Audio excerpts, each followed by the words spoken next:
It's 5 in 10 from Skywatch TV for Monday, September 18th, 2023. I'm Derek Gilbert, reminding you to subscribe and share if you're watching on YouTube, our channel at 5 in 10, and then take a moment at some point and guarantee that we never get canceled. You can do that, and I'll tell you how before the end of this program. Topic number 5 today, the Bidens. On Thursday last week, Hunter Biden indicted by a Delaware grand jury on some gun-related charges, including illegally owning a firearm as a drug user and lying on the form when he bought the gun about whether or not he used drugs. The indictment notes that when buying a gun, you've got to fill out a form that says, among other things, that you don't use illegal drugs. We now know that to be untrue. If convicted, Biden could face up to 25 years in prison and fines totaling hundreds of thousands of dollars. However, sentences often issued well below the legal limit. Many defendants never face jail time at all. This, I predict, and it's not just me, many other analysts are predicting this will be the extent of the legal jeopardy faced by Hunter Biden. Everything else probably will get swept under the rug, and he will probably receive a very soft sentence. Remember, these charges filed at the behest of the special prosecutor, the U.S. Attorney for Delaware, David Weiss, the same guy who offered the really special deal that would have allowed Biden to plead guilty to these gun charges in exchange for being granted immunity from everything else that he's facing, including violations for not registering as a foreign agent on behalf of the Chinese and the Kazakhs and the Ukrainians and the Romanians. And of course, these are the only charges Hunter Biden was facing that don't implicate his father. Now, the larger narrative in Washington, D.C. will shift to Second Amendment issues. Hunter Biden's defense team will probably argue that the Second Amendment doesn't disqualify drug users from owning guns. This will put the issue during the 2024 presidential election campaign on a host of Second Amendment issues, which will likely be used by the Biden campaign to argue for more laws, more control over who gets to own guns. Hunter Biden's tax violations, handled as an agreement with the IRS, and everything else will be swept under the rug. The Biden corruption pay-to-play scheme will be shifted over to the Congress, where the House of Representatives will probably vote to impeach Joe Biden, and the Senate will fail to convict. This is the reality of the world in which we live. Just remember, God is the one who raises kings up and takes them down again. Topic number 4, the Taliban. Interesting story Saturday. Washington Post columnist David Ignatius made a surprising admission in a column. The United States is sharing intelligence information with the Taliban. This is significant because Ignatius is generally considered to be a portal for information the intelligence community wants to put out to the public. This is in the context of a column written by Ignatius on the elimination of al-Qaeda in Afghanistan by the Taliban.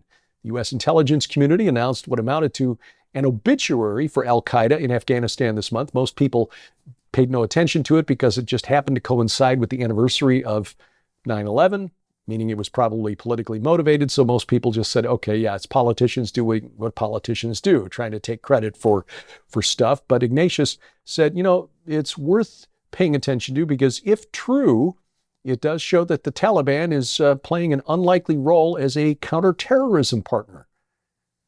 Not really all that unlikely because the Taliban and al-Qaeda are basically warring with one another for control over the country. And since coming back to power last year, thanks to Joe Biden's rushed withdrawal from the country, the mullahs have been pretty brutal in suppressing their rivals, including al-Qaeda and ISIS-K, the version of the Islamic State operating in Afghanistan.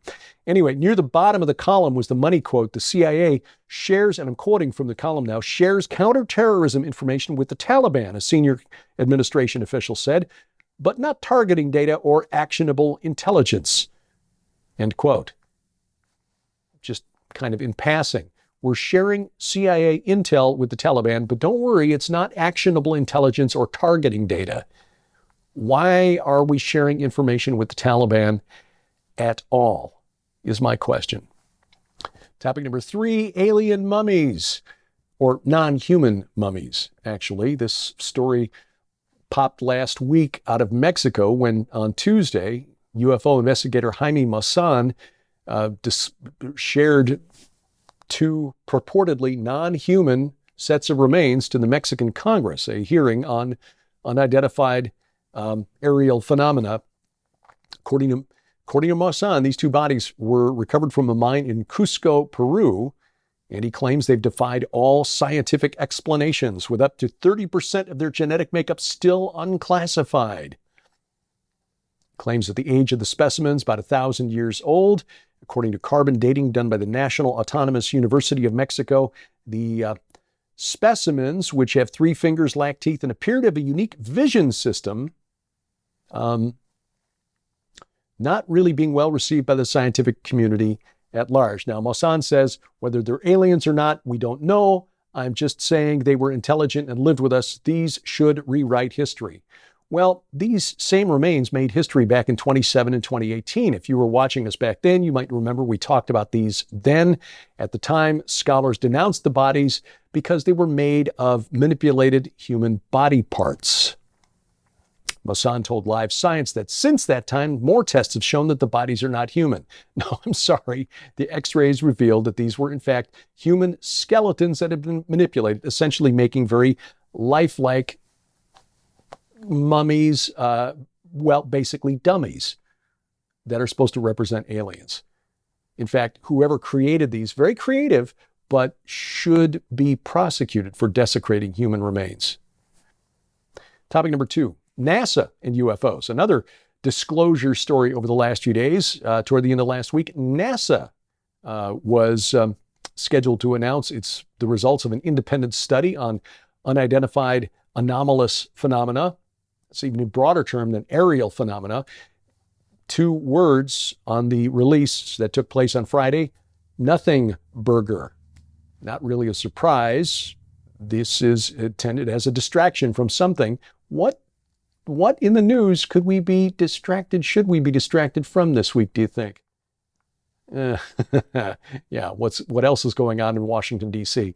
Anyway, the panel, we learned after NASA released its report, was not even commissioned to evaluate the 75 years of reports on unidentified anomalous phenomena. They were just conducting a study to determine how NASA could be used to analyze unidentified anomalous phenomena. In other words, this wasn't so much a study of unidentified phenomena as it was a grant proposal. Give us more money so we can help you study these things. Coming up, when is a hole not a hole? That's the question we will answer next on 5 and 10. We want to make sure that you know how you can get your copy of this incredible, one-of-a-kind Bible with expanded Apocrypha in the Last Chance Defender Bible package. Right now, while supplies last, we're offering this giant limited edition Defender Family Bible for your donation of only $35 plus shipping and handling. But if that wasn't enough, we're also including the Defender Publishing's 120 ebook collection absolutely free. Now, this data DVD library collection includes 120 of Defender's all-time best-selling books featuring authors like Dr. Thomas Horn, Derek Gilbert, Carl Gallups, Lieutenant Colonel Robert McGinnis, Sharon Gilbert, Allie Henson, Donna Howell, Terry James, the late, great Michael Heiser, and so many more, too many to number. This DVD library also includes the limited edition Defender Bible with expanded Apocrypha, and all of these books in this collection come in popular ebook formats so you can read them on EPUB, PDF, Kindle, and other handheld electronic devices. It's devices of your choosing wherever you go, including the Bible that we're talking about today.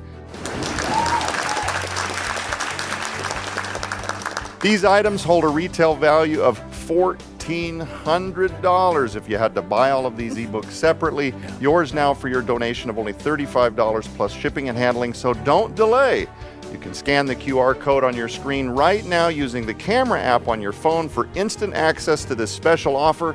You can also visit us at skywatchtvstore.com or call 1-844-750-4985 and ask for the Last Chance Defender Bible package right now.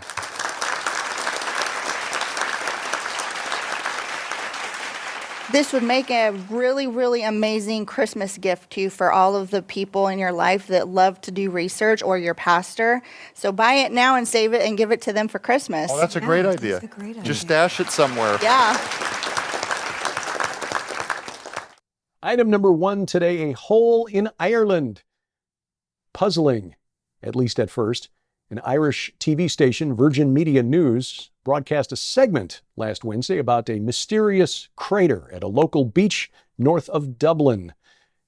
They said it could only have been created by a meteorite violently impacting with the sand in a once-in-a-lifetime cosmic event. The smoking gun, reportedly a mysterious charred rock in the middle of the almost perfectly circular hole. The station even went to a local astrophysics buff to comment on the matter. He told the station, quote, "I knew immediately what I was looking at was an impact site," end quote. As it turns out, the almost perfectly round hole was dug by some local lads out having a laugh. They documented the dig on social media. So, a reminder that extraordinary claims require a little due diligence on the part of the media and a healthy dose of skepticism. Well, we bring that to you, I hope, 5 days a week. And for your support, we want to send you our thanks because we truly appreciate your support, without which we could do nothing. During the month of September, for your gift of any amount, Skywatch TV will send you a copy of the book, David Hebner's book, True Power. And true power, of course, is the power of the Holy Spirit. If you live in the U.S. or Canada, no minimum amount. We'll send you a copy of the book for your gift, no matter the size. You can find out more at our website, skywatchtv.com. Look for the red donate button. You can call us toll-free during business hours, 844-750-4985, or log on to skywatchtvstore.com and follow the link there. What do we make of the Apocrypha, the pseudepigraphal books that are sometimes included with early editions of the Bible, but not so much anymore? Books like the Maccabees or the Book of Jubilees, Book of Enoch. We discussed that on Skywatch TV this week in the context of the contents of the Skywatch TV Defender Family Bible. Tom Horn, Donna Howell joins Joe Horn and the Skywatch investigative team. Our broadcast schedules, as we kick around the topic, posted skywatchtv.com/channels. That's where you'll find our broadcast schedule, but you can watch the program right now at our website. If you're watching online, go to skywatchtv.com. All of our video content is there. You can also watch it at Roku or Apple TV. Online, you can also catch it at the new YouTube channel for Skywatch TV, Skywatch TV Now, or our Rumble channel, rumble.com/SkywatchTV. But as I said at the beginning of the program, you can guarantee we're never canceled by bypassing the gatekeepers of big tech. Download our free app. The Skywatch TV app brings all of our content right to you, along with a calendar of upcoming events, an audio Bible with multiple translations, news updates 3 times a week, and much more. You get all of that at, for iOS, Android, or Amazon Kindle Fire devices. We have apps for all of those and links to their app stores posted at skywatchtv.com. Thank you for watching as we keep watch. I'm Derek Gilbert, and this is 5 in 10 from Skywatch TV.